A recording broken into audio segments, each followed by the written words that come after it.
بسم اللہ الرحمن الرحیم۔ حدیث مبارک صحیح مسلم۔ رسول صلی اللہ علیہ وآلہ وسلم نے فرمایا، جب یہ آیت نازل ہوئی کہ اپنے قریبی رشتہ داروں کو ڈرائیے، حضرت عائشہ صدیقہ ام المومنین فرماتی ہیں کہ جب یہ آیت نازل ہوئی کہ اپنے قریبی رشتہ داروں کو ڈرائیے تو رسول صلی اللہ علیہ وآلہ وسلم کوہ صفا پر کھڑے ہوئے اور فرمایا، اے فاطمہ محمد صلی اللہ علیہ وآلہ وسلم کی بیٹی، اے صفیہ عبد المطلب کی بیٹی، آپ صلی اللہ علیہ وآلہ وسلم کی پھوپھی، اے عبد المطلب کی اولاد، میں اللہ کے سامنے تمہارے بارے میں کسی چیز کا اختیار نہیں رکھتا، البتہ یہاں میرے مال میں سے جو چاہے لے لو۔ صحیح مسلم۔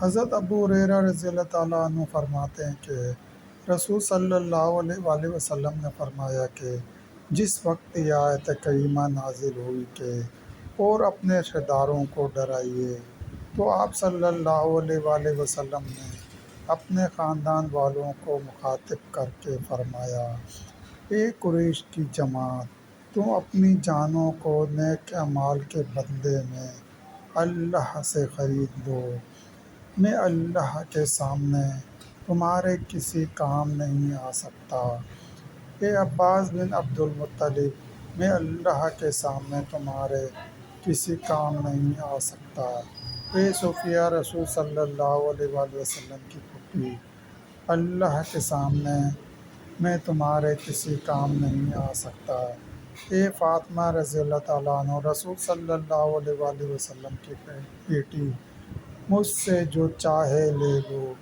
لیکن میں اللہ کے سامنے تمہارے کسی کام نہیں آ سکتا۔ صحیح مسلم۔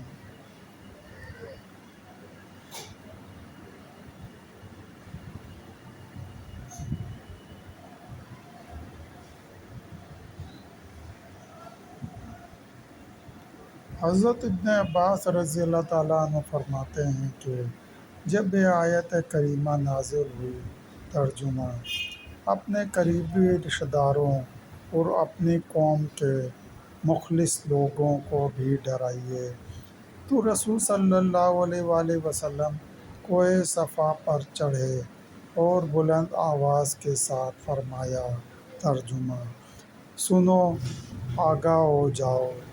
تو لوگوں نے کہا کہ یہ کون آواز لگا رہا ہے؟ تو سب کہنے لگے کہ محمد صلی اللہ علیہ وآلہ وسلم آواز لگا رہے ہیں۔ تو سب آپ صلی اللہ علیہ وآلہ وسلم کی طرف جمع ہو گئے، تو آپ صلی اللہ علیہ وآلہ وسلم نے فرمایا، اے فلاں کے بیٹو، اے عبد المطلب کے بیٹو، تو وہ سب آپ صلی اللہ علیہ وآلہ وسلم کی طرف جمع ہو گئے، تو آپ صلی اللہ علیہ وآلہ وسلم نے فرمایا کہ تمہارا کیا خیال ہے کہ اگر میں تمہیں خبر دوں کہ اس پہاڑ کے نیچے ایک گھڑ سوار لشکر ہے، تو کیا تم میری تصدیق کرو گے؟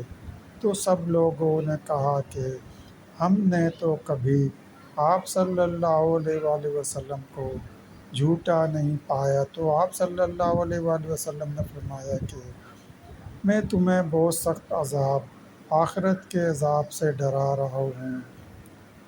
تو حضرت ابن عباس رضی اللہ تعالیٰ عنہ کہتے ہیں کہ ابو لہب نے کہا، العیاذ باللہ، آپ صلی اللہ علیہ وآلہ وسلم کے لیے تباہی ہے، کیا آپ صلی اللہ علیہ وآلہ وسلم نے ہمیں اسی لیے جمع کیا ہے؟ پھر آپ صلی اللہ علیہ وآلہ وسلم کھڑے ہوئے تو یہ صورت نازل ہوئی، نوٹ: ابو لہب کے دونوں ہاتھ اور وہ خود بھی ہلاک ہو جائے۔ صحیح مسلم۔ دوستو، سلسلہ بھی جاری ہے۔ مزید حدیث مبارکہ سننے کے لیے چینل کو سبسکرائب کریں اور گھنٹی کے نشان کو لازمی پریس کریں، لائک کریں، شیئر کریں۔ دوستوں ویڈیو دیکھنے کا شکریہ۔